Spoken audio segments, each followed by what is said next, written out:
안녕하세요. 한주입니다. 오늘은 제가 1월에 읽었던 책 중에서 좋았던 책들에 대해서 이야기하는 시간을 가져볼까 하는데요.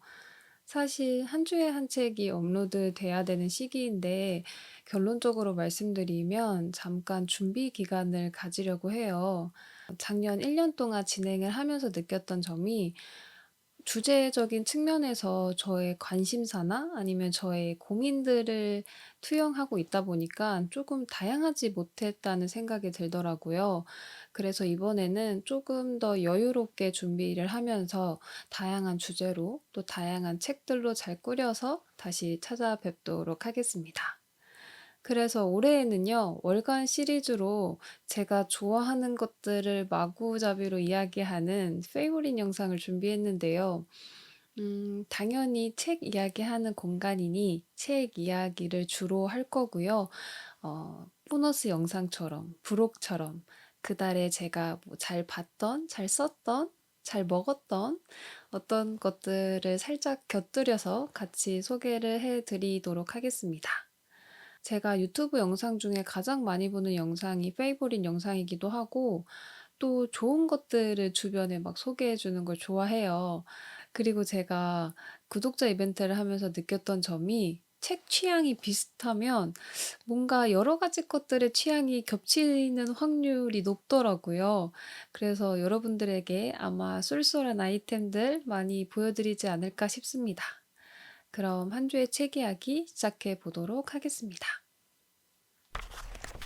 이번 1월에 읽었던 책 중에서 베스트로 뽑은 책은 총 5권이 되겠는데요. 그중에서 한 권은 제가 몰입도 좋은 소설을 소개할 때 보여드릴 예정이라서 오늘은 4권의 책 이야기를 해보도록 하겠습니다. 첫 번째로 제가 준비한 책은 바로 이승우 작가님의 소설 목소리들입니다. 이 책은 이승우 작가님이 여러 지면에 쓰셨던 작품들을 모아둔 책인데요. 정말 올해의 소설의 후보군에 바로 올릴 만큼 너무너무 좋았던 작품이었습니다. 저는 이 책에 수록된 작품들을 다 처음 읽어봤는데 일정 부분 읽으셨던 작품이 포함되어 있더라도 여기에 담겨 있는 모든 작품이 다 좋았기 때문에 이 책을 통해서 꼭 한번 더 읽어보셨으면 좋겠고요. 이 책에서는 총 8편의 단편이 담겨져 있어요. 제 생각으로는 상실을 겪은 사람들이 자신의 의지와는 무관하게 느껴지는 어떤 고통, 슬픔, 미련, 공허함 이런 것들을 그린 작품들로 꾸려져 있는 것 같습니다. 상실이라는 것이 다양한 측면이 있잖아요. 자신의 가족이 갑자기 죽었다든가 아니면 자신의 자유를 뺏겼다거나 또는 어떠한 사건을 통해서 삶의 의욕을 상실했다든가. 그런데 이런 인물들의 공통점이 뭔가 컨트롤할 수 없는 감정들이 물밀듯이 밀려온다는 점인 것 같아요. 그래서 우리가 소리를 듣는 것 자체를 막을 수 없듯이 이런 감정들을 목소리들이라고 비유한 제목이 너무 멋있다는 생각이 들었고요.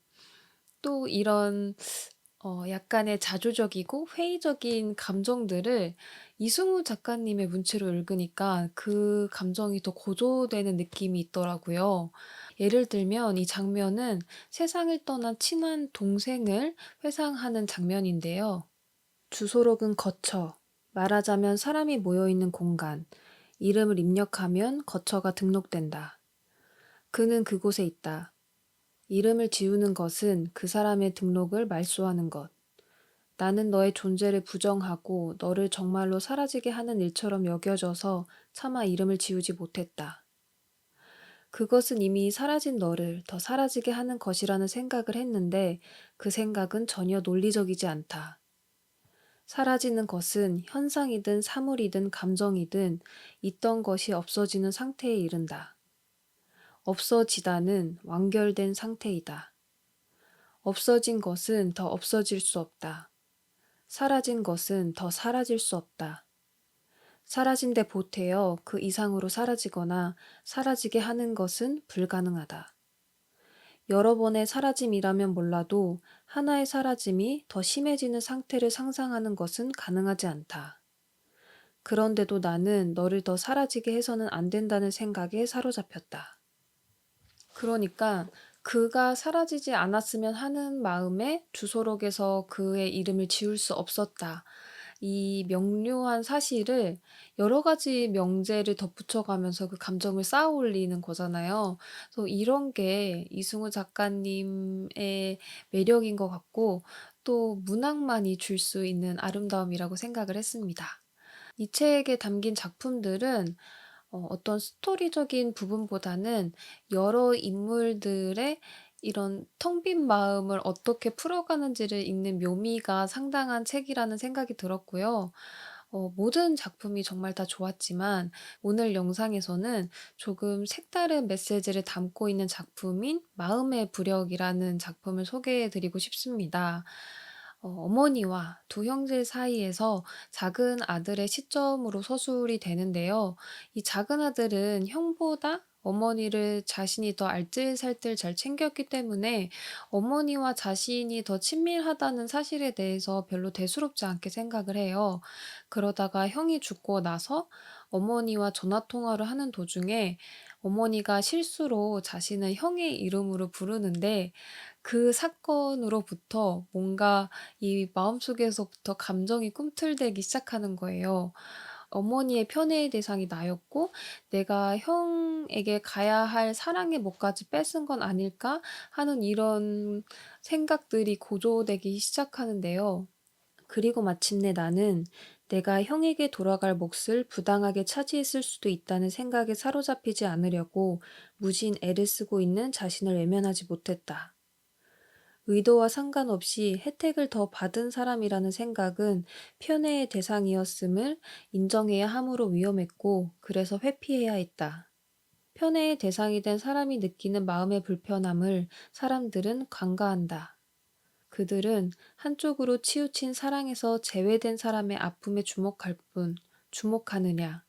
한쪽으로 치우친 사랑의 대상이 되어 있는 사람의 마음이 어떤지는 헤아리려 하지 않는다. 이쪽이나 저쪽이나 이 사랑의 실행에 전적으로 수동적이라는 점은 다르지 않다. 치우친 사랑에서 제외된 자만이 아니라 그 사랑의 선택을 받은 자 역시 비자발적이다. 그렇지만 결과적으로 혜택을 더 받은, 더 받았다고 느끼는 사람이 덜 받은, 덜 받았다고 느끼는 사람을 향해 갖게 되는 마음의 부담감을 피해갈 수는 없다. 형의 입을 통해 면목 없다는 말을 들을 때 내가 느끼곤 했던 어딘가로 달아나고 싶은 부끄러움과 난처함을 나는 아무에게도 말하지 못한다. 항상 사랑을 받지 못한 인물의 이야기만 듣다가 이렇게 자신의 선택과는 상관없이 편애의 대상이 되어버린 인물의 이야기라서 굉장히 흥미롭게 다가왔고요.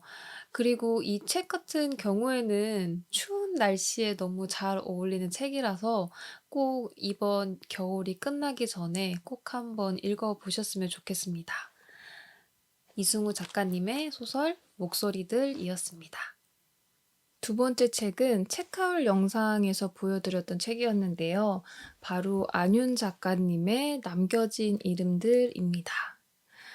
제가 예상했던 스토리하고는 전혀 다르더라고요. 저는 번역에 초점을 두고 이 스토리를 예상을 했었는데 이 이야기는 여러 감정들이 섞여 있는 기억을 글로 옮기는 행위에 조금 더 초점을 맞췄어야 했던 작품이었던 것 같아요. 그래서 이 책을 어떻게 설명해야 할지 너무 고민이 되더라고요.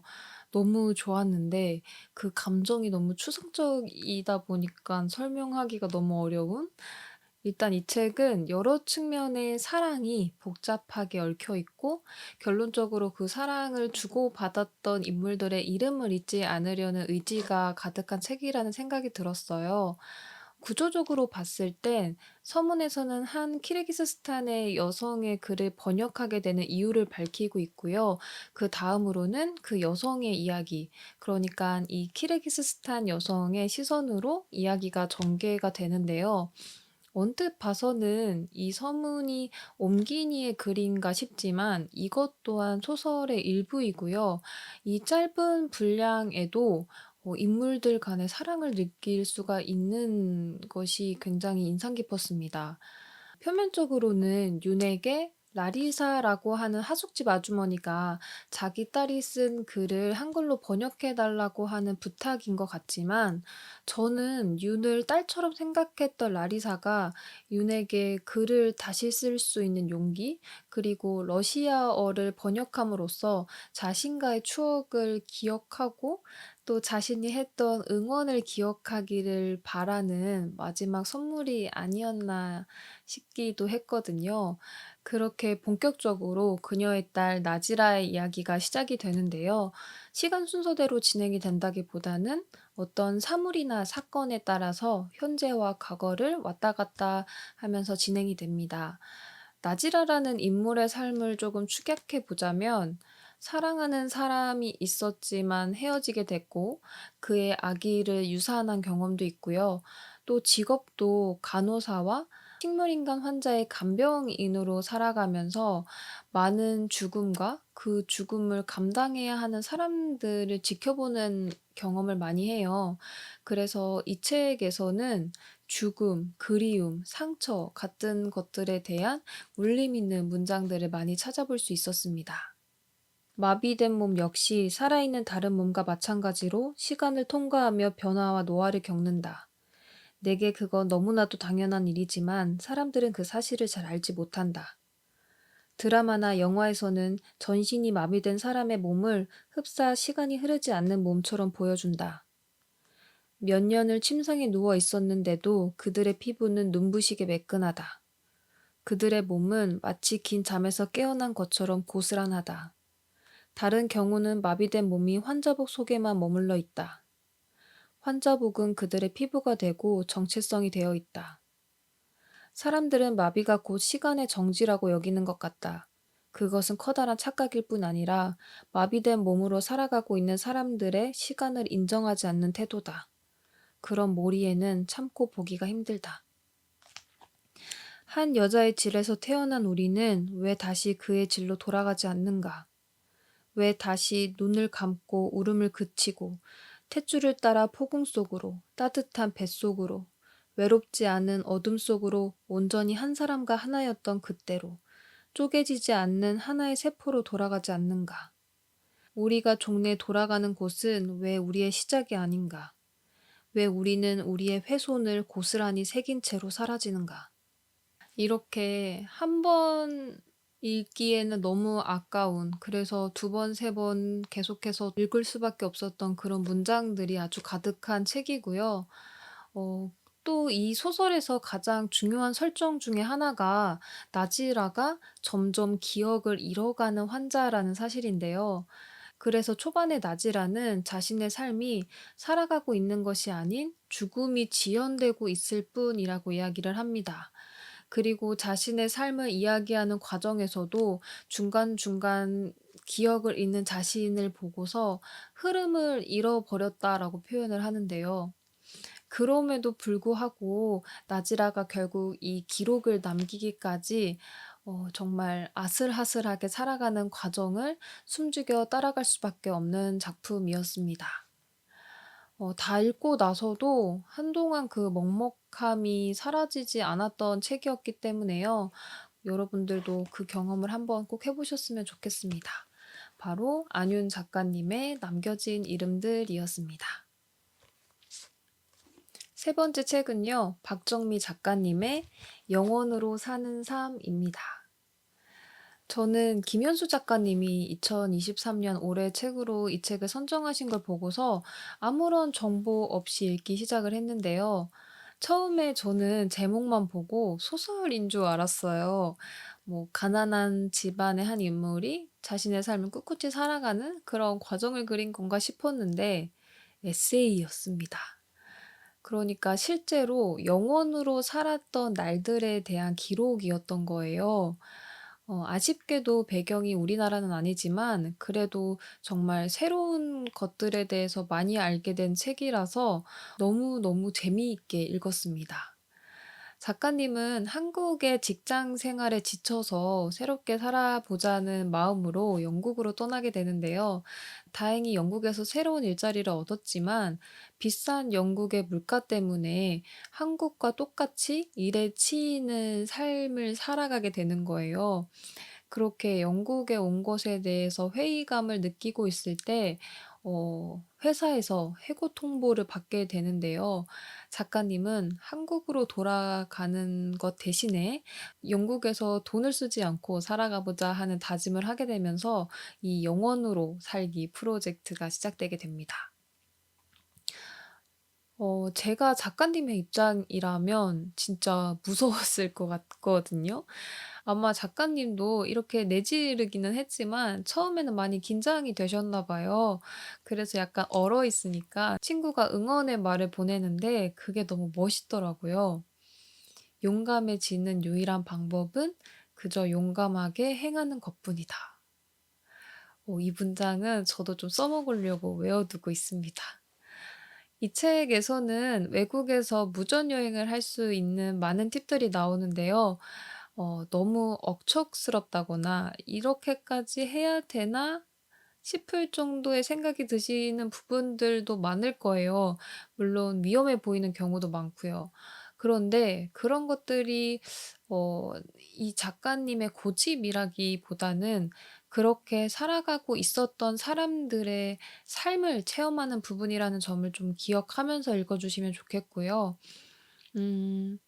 또 이 책을 읽는 묘미가 이렇게 새로운 삶의 방법에 대해서 알아가는 측면도 있지만 특히 제가 좋았던 점은 지금 우리 사회가 정말 많은 것들이 발전되고 많은 것들을 소유하고 있음에도 불구하고 사람들이 점점 더 불행하다고 느끼는, 서로를 믿지 못하는, 어떤 속이 골마가고 있는 사회가 되고 있잖아요. 그래서 그런 것들이 '왜 그럴까.'에 대해서 생각해 볼 수 있다는 점이었어요. 사이먼은 두 가지의 나가 있다고 했다. 작은 나와 큰 나이다. 작은 나는 많은 사람이 알고 있는 개인이라는 나이다. 이 작은 나는 지금 당장의 편리와 효율, 비용과 시간이 중요하다. 따라서 작은 나는 잘 알지도 못하는 건축업자에게 집을 맡긴다. 반면 큰 나는 다르다. 큰 나는 지구 전체와 이 행성에 존재하는 모든 생명체다. 나, 당신, 주변 사람들, 이 마을과 저 마을, 이 나라와 저 나라, 동물, 식물, 말 그대로 지구의 모든 것이 바로 큰 나이다. 큰 나는 건축가에게 집 짓기를 맡기는 게 전혀 편하지 않다. 큰 나는 이 건축이 결과적으로 자신에게 미치는 영향을 알고 있다. 화학 자재로 짓는 건축물이 자신의 일부인 자연을, 그리고 자신의 일부인 다른 인간을 어떻게 파괴하는지 안다. 이런 큰 나에게 더 중요한 것은 무엇일까? 지금 당장의 효율성일까? 아니면 나중에 자신이 고스란히 감당해야 하는 파괴일까? 여기서처럼 우리가 작은 나에만 집중하는 삶을 살아가고 있기 때문에 큰 나, 진정한 나는 점점 비어지면서 공허해지는 거 아닌가 싶은 생각이 들기도 했고요. 이 밖에도 자연에서 얻을 수 있는 메시지들을 많이 담고 있는 책이라서 이런 류의 책들 좋아하시는 분들은 이 책 역시도 재미있게 보실 수 있을 거란 생각이 들었습니다. 그리고 이런 프로젝트를 하시는 작가님이라면 약간 스님처럼 모든 것에 태연한 태도를 가졌을 것 같잖아요. 그런데 작가님도 보통의 사람들처럼 무서운 건 무섭다고, 이상한 건 이상하다고 솔직하게 말씀하시는 부분이 너무 재밌다고 생각이 들었어요. 예를 들면 어떤 히피족들과 같이 여행을 다니는데 한 명이 무건 수행을 한다고 하면서 말은 하지는 않는데 계속해서 옆에서 막 끙끙대고 막 이상한 몸짓으로 막 자기 표현을 하는 걸 보면서 '아니 저럴 거면 그냥 말을 하지.'라고 생각을 하는 작가님을 보고서 웃겼던 부분도 있었고, 또 영원 프로젝트를 진행하시면서 혹시 내가 소비를 하지 않는 삶을 살아가고 있는 게 아니라 뭔가 남에게 빌붙어서 사는 삶을 살아가고 있는 건 아닐까라고 걱정하시는 부분도 굉장히 인간적이다라는 생각이 들었습니다. 그래서 결론적으로는 이 넘쳐나는 소비의 사회에서 인간다움, 자기다움에 대해서 조금 더 생각해 보고 싶으신 분들이라면 요 영혼으로 사는 삶 한번 읽어 보시면 좋을 것 같습니다. 마지막으로 소개해 드릴 1 월의 책은 바로 김지승 작가님의 에세이 술래 바꾸기입니다. 제가 요즘 에세이를 많이 읽지 않기도 했고 또 읽은 작품들이 대부분 다른 분야의 분들이 쓴 글이 많았어요. 그러다가 전문 에세이스트의 글을 오랜만에 읽었는데 '아 내가 이래서 에세이를 좋아했지.'라는 생각이 들더라고요. 한 편 한 편 길지 않은 글이지만 정말 웃고 울고 많은 것들을 생각하게 하는 책이라서 여러분들에게 꼭 소개를 해 드리고 싶었습니다. 김지승 작가님은 이전에 아무튼 연필, 짐승 일기라는 에세이를 내셨는데요. 여성, 나이듦, 아픈 몸에 대한 이야기를 많이 하시는 작가님이에요. 이번 책 술래 바꾸기 역시도 이런 주제들이 등장하기는 하는데 어찌 보면 무거울 수 있는 이런 주제들을 굉장히 우아하되 무겁지 않게 풀어가시는데 이런 부분들에서 작가님의 필력을 느낄 수 있었던 것 같아요. 일단 이번 책 술래 바꾸기는 기획 자체가 굉장히 흥미로워서 구매를 하게 됐는데요. 주변 사물들을 통해 끌어들인 기억을 써내려가는 방식인데 뭐 의자, 안경, 가위, 설탕 이런 주변에서 쉽게 볼 수 있는 사물들에서 이렇게 아름다운 에피소드가 피어날 수 있다는 게 너무 놀라워서 정말 한 편 한 편 아끼면서 봤던 기억이 있습니다. 이 책은 좀 말랑말랑한 에세이라기보다는 단단함을 느낄 수 있는 에세이예요. 그래서 저희 채널의 히트작이죠. 고독한 밤에 호루라기를 불어라. 요 에세이 느낌을 좋아하시는 분들이라면 이 책도 좋아하실 거란 생각이 듭니다. 오늘 영상에서 소개해 드리고 싶은 글은요. 가위라는 제목의 글인데요. 부제가 서로를 뵐 수 없는 두 개의 칼날입니다. 너무 좋을 것 같지 않으신가요? 이 글은 엄마와 딸의 관계에 대한 이야기인데요. 서사적인 흐름은 잠시 제쳐두고 제 마음을 울렸던 문장들을 몇 개 들려드릴게요. 실패한 관계에서부터 이야기를 시작하는 사람이 있다. 새로운 관계 앞에서 지난 실패를 꺼내드는 복잡한 심리야 개인마다 다르겠지만, 미정의 경우는 그 실패가 자신의 잘못이 아니며 앞으로 나와 맺을 관계에서 문제가 발생했을 때도 그럴 거라는 암시를 위한 포석이었다. 명백한 실패로 남은 관계 대부분이 그런 허술한 보호막을 남기곤 했다. 그건 모녀 관계도 마찬가지였다. 딸이 너보다 나이가 많다고 했나? 정확히는 모르겠고 5살쯤? 결혼도 안 하고 둘이 쭉 그렇게 살았으면 딸도 엄마 없인 힘들 거야. 네가 말을 잘 해봐. 딸도 준비를 해야지. 그러다 크게 무너진다. 엄마 말에 다른 메시지는 느껴지지 않았다. 당연히 점숙 씨 편에서 얘기할 줄 알았는데 엄마는 진심으로 미정을 걱정하고 있었다. 그때 딸깍 하고 그 순간이 왔다. 때때로 어떤 기억들이 재배열되는 순간, 삶이 다시 쓰이는 듯한 그 순간, 새삼스럽게 체화되는 어떤 감정 때문에 갑자기 눈물이 뚝뚝 떨어졌다. 엄마를 잃은, 엄마가 바닥을 기어다니며 우는 모습에 놀란 11살의 내가 목 놓아 따라 울었던 그 딸들의 시간이 후두둑 같이 떨어졌다. 왠지 이 책은 세월이 흐를 때마다 다른 느낌으로 읽을 수 있는 책인 것 같아요. 그리고 또 읽는 이가 누구냐에 따라서도 다양한 생각을 할 수 있게끔 하는 책인 것 같아서 구독자 여러분들에게는 어떤 느낌으로 다가갈지 너무나도 궁금한 작품입니다. 김지승 작가님의 에세이 술래 바꾸기였습니다.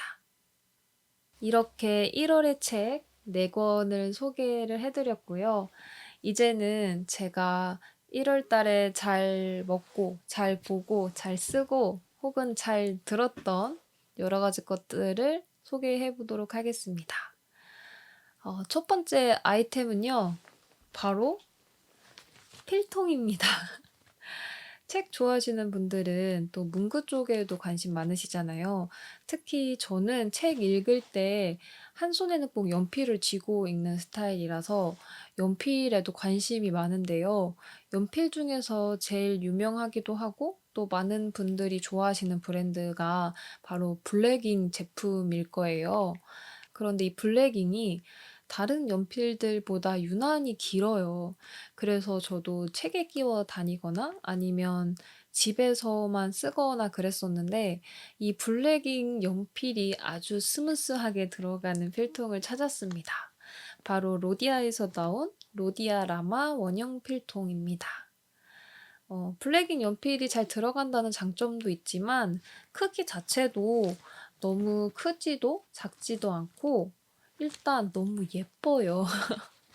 저는 브라운색을 쓰고 있는데 이 브라운과 오렌지색의 배색도 너무 예쁘다고 생각이 들고 또 이것 외에도 다양한 색들이 있어서 취향껏 고르시기도 너무 좋겠다는 생각을 했습니다. 그리고 요게 어떤 재질인지는 사실 정확하게 모르겠는데 엄청 부드럽고 야들야들해요. 그래서 필통을 질 때마다 기분이 너무 좋아서 필통 바꾸실 때 되신 분들 한번 요 로디아 필통도 꼭 한번 구경해 보셨으면 좋겠습니다. 그리고 두 번째로는요. 굉장히 맛있는 디저트를 준비해 왔는데요. 바로 스타벅스의 베이컨 크림치즈 시드롤입니다. 크림치즈 좋아하시거나 고소한 거 좋아하시는 분들 이거 한번 꼭 드셔보세요. 진짜 맛있습니다. 일단 빵이 굉장히 쫀득쫀득하고요.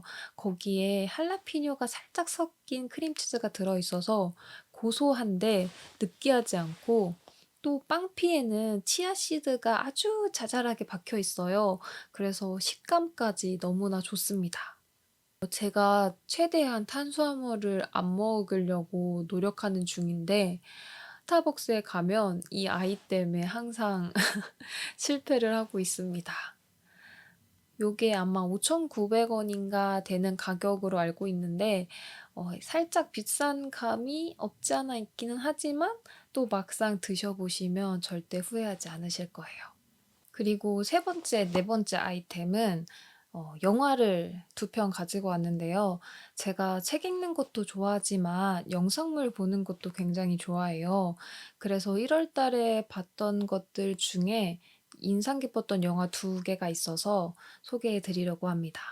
바로 괴물과 리브 더 월드 비하인드입니다. 먼저 괴물은 이미 많은 분들이 너무 좋다고 하셔서 많이들 알고 계실 텐데 저는 1 월에서야 괴물 막차를 타게 됐습니다. 사회에 찌든 어른들과 순수한 어린이들의 세계가 대비되는 고레에다 히치카즈의 특유의 분위기의 영화겠구나 생각을 했었는데 생각보다 끝까지 긴장을 놓고 볼 수가 없더라고요. 그래서 굉장히 재미있게 봤습니다. 영화의 구성 자체는 하나의 사건이 3번 반복되면서 아이의 엄마의 시선, 선생님의 시선, 그리고 아이들의 시선으로 진행이 되는데요. 제가 예전에 원더라고 하는 영화 너무 좋다고 소개해 드린 적 있잖아요.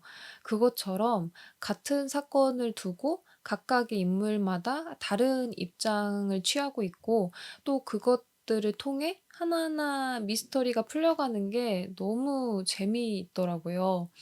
그리고 또 중요한 점이 이 영화의 음악 감독을 류이치 사카모토가 맡았는데요. 이 영화를 보면서 정말 영화 음악에 대한 중요성을 너무 절실하게 느꼈던 것 같아요. 특히 소리적인 장치가 스토리 전개의 하나의 역할을 하는데 진짜 요 영화는 만약에 근처 영화관에서 아직 상영하고 있으면 꼭 영화관에서 보시는 걸 추천드립니다. 두 번째 영화는 Leave the World Behind입니다. 분명 무서운 장면이 하나도 없는데 진짜 무섭습니다. 정말 많은 생각을 하게 한 영화였던 것 같아요. 이 영화는 미국의 몰락을 그리고 있는데요. 그 방법이 정말 너무 어처구니가 없고 너무 쉽습니다. 우리가 지금까지 엄청난 기술 발전으로 하나의 유토피아를 만든 것 같다는 착각을 하기도 하잖아요. 그것을 아주 완벽하게 부셔버리는 영화였는데요. 우리가 아무 생각 없이 편리하고 유용하다고 생각하면서 사용해 왔던 것들이 사실은 우리를 잡아먹고 있지 않았나. 그래서 우리가 기계를 사용하는 게 아니라 그것들이 우리를 조종하고 있지 않았나 하는 생각까지 들게 하는 영화였고요. 초반부에 보면 와이파이와 모든 통신망이 끊기면서 핸드폰을 사용할 수 없게 돼요. 그런 상황이 되니까 이 모든 사람들이 다 바보가 되는 거예요. 일단 뉴스 검색이 안 되니까 어떤 일이 일어나는지도 전혀 알 수가 없었고요. 또 정보를 알아내려고 나간다고 해도 내비를 못 보니까 길을 찾지를 못하는 거예요. 그래서 우리가 많은 기술 발전을 통해서 어떤 막강한 힘을 갖고 굉장히 연결된 삶을 살고 있다고 생각하면서도 반대로 생각하면 '정말 한순간에 모든 게 끝장날 수도 있겠구나. 어쩌면 과거보다 소수가 다수를 처리할 수 있는 확률이 더 올라간 건 아닌가?' 하는 끔찍한 생각까지 들면서 정말 많은 경각심을 갖게 했던 영화라서 너무너무 추천드리는 영화입니다. 그리고 1 월에 잘 썼던 마지막 아이템은요. 화장품을 가지고 왔어요. 제가 책도 좋아하지만 사실 한 코덕하거든요. 북튜버 분들보다 뷰티 크리에이터 분들을 더 많이 구독하고 있어요. 그래서 정말 꿀템들을 많이 알고 있는데요. 오늘은 그중에서도 제가 요즘 빠져 있는 피부결에 도움을 주는 제품을 소개해 볼까 합니다.